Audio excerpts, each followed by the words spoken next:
Good morning, students. Welcome to all of you in online class. As you know that we are studying basics levels, and in sequence of basics levels we have taught many topics. But yesterday I started finite and non-finite verb. Some parts had been completed. The definition of finite and non-finite verb. But today I will study about types of non-finite verb and what is the uses of non-finite verbs. How can we identify which parts, which points are called non-finite verb. Students, there are three parts of non-finite verb, three kinds of non-finite verbs. First one is participle, second one is gerund, and third is infinitive. As you know that participle has also three kinds: present participle, past participle, and perfect participle. What is the formation of present participle, past participle, and perfect participle? I will discuss today. After that, how can we identify the given sentences? The given sentence is related to gerund, and which sentences is related to infinitive. So students, look at the board carefully. This topic is very crucial for your syllabus. So students, be careful and look at the board. Non-finite verb.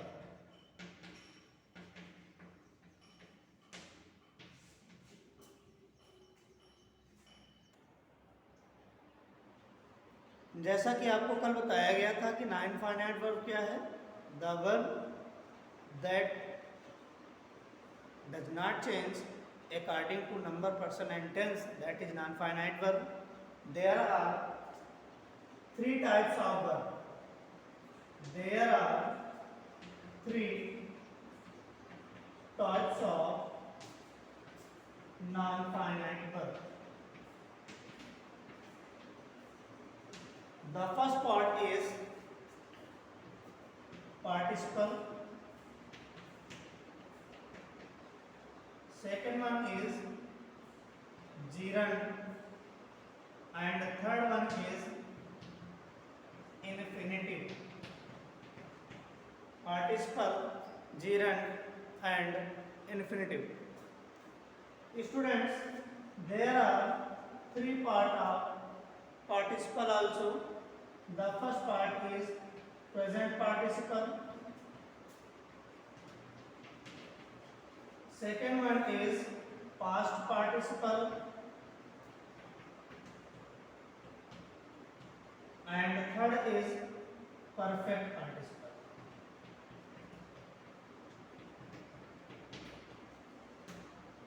Present participle, past participle, and perfect participle. Now we know that. Now we will know about what is the present participle, what is the past participle, and what is the perfect participle. So look one by one.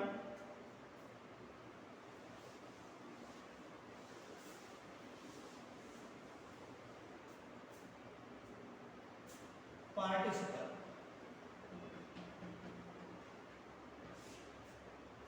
Present participle.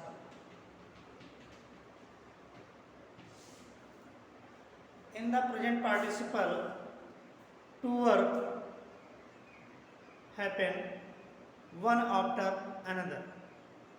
When first work was started first, the verb make participle present participle by adding ing with the first form of the verb. Present participle की खास पहचान क्या होती है? Verb की first form के साथ ING लगा देते हैं। क्या लगा देते हैं स्टूडेंट? वर्ब की फर्स्ट फॉर्म के साथ आईएनजी का यूज कर देते हैं और उसका मतलब होता है करके या हुए करके या हुए करके या हुए करके जब अर्थ आने लगे तो वहाँ पर प्रेजेंट पार्टिसिपल होता है।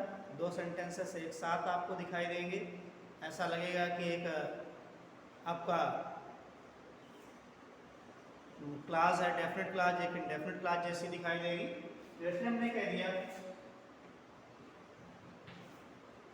Eating food, Rohan went to school. हमने क्या किया इसमें तरीका है ईटिंग फूड, ईटिंग ईट में फर्स्ट फॉर्म के साथ आईएनजी लगी, ईटिंग हो गया, यानी खाना खाकर रोहन स्कूल चला गया। अगर हम इन्हीं सेंटेंस को, दो काम एक साथ हो रहे हैं, एक के बाद दूसरा, जो काम पहले फिनिश हो जाता है उसके साथ उसकी वर्ब के साथ आईएनजी लगाते हैं। जैसे अगर इन्हीं सेंटेंसेस को अलग अलग करके लिख दें तो आपको और अच्छे समझ में आ जाएगा। जैसे कह दिया गया Rohan ate food, he went to school. Rohan ने खाना खाया, रोहन स्कूल चला गया। तो पहले वर्क किसका हुआ? खाना खाने का। बाद में वर्क किसका हुआ? स्कूल जाने का। तो जो काम पहले फिनिश हो रहा है उस सेंटेंस की वर्ब के साथ फर्स्ट फॉर्म लगा देते हैं। वर्ब की कौन सी फॉर्म लिखते हैं? फर्स्ट फॉर्म लगा करके आईएनजी लगा देते हैं। नाउन आपका एक ही बार लिखा जाएगा। ये आपका बन गया प्रेजेंट पार्टिसिपल। आपको समझ में आ गया होगा। इसी तरह से एक एग्जांपल और देखो, जैसे लिखा हुआ है doing his homework Ramesh slept. Doing his homework Ramesh slept, यानी रमेश ने पहले अपना होमवर्क किया फिर सो गया। तो जिसका काम, कौन सा काम पहले हुआ? वर्क करने का। तो वर्क करने वाले सेंटेंस में हमने वर्ब की फर्स्ट फॉर्म के साथ आईएनजी लगा दिया और दूसरे सेंटेंस को जैसा था वैसा ही लिख दिया, यानी फर्स्ट सेंटेंस को हमने प्रेजेंट पार्टिसिपल में कन्वर्ट कर दिया। अब हम लोग बात करते हैं पास्ट पार्टिसिपल की। पास्ट पार्टिसिपल में क्या होता है? इसमें भी दो वर्क एक साथ होते हैं, लेकिन इसमें वर्ब को एज एडजेक्टिव यूज किया जाता है। इस तरह से यूज किया जाता है एडजेक्टिव की तरह।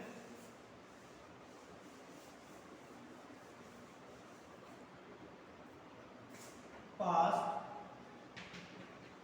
Participle,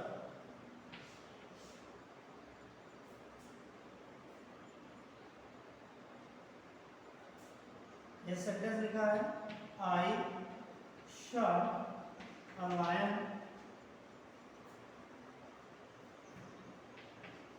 the lion was wounded, the lion was wounded। इस तरह से मान लो दो सेंटेंसेस आपके लिखे हुए हैं। I shot the lion was wounded। I shot the lion यानी पहले वर्ब क्या हुआ? लायन को देखने का। दूसरा वर्ब क्या हुआ? कि जो देखा लायन कैसा था? wounded था। स्टूडेंट्स, जो इसमें वर्ब सेकंड वाले सेंटेंस में लगी हुई है wounded, उस वर्ब को एज एडजेक्टिव यूज कर लेंगे और हमारा पास्ट पार्टिसिपल कन्वर्ट हो जाएगा। तो देखते हैं आई शॉट अ wounded रुलाया। यानी ये सेंटेंस हमारा कैसा है, पास्ट पार्टिसिपल से रिलेटेड है, क्योंकि यहाँ पर जो वर्ब है एज एडजेक्टिव वर्क कर रही है। कैसे समझेंगे कि एडजेक्टिव की तरह वर्क कर रही है? हमेशा सेंटेंस में जब भी एडजेक्टिव आता है आर्टिकल और हेड वर्ड के बीच में आता है। ये आपको सेंटेंस में बता दिया गया था कि सेंटेंस में जो फॉर्मेशन होता है पहले आर्टिकल एडजेक्टिव तब हेड वर्ड आता है, तो वही लिखा हुआ है आर्टिकल एडजेक्टिव फिर हेड वर्ड। अंडरस्टैंड? अब हम लोग बात करते हैं परफेक्ट पार्टिसिपल।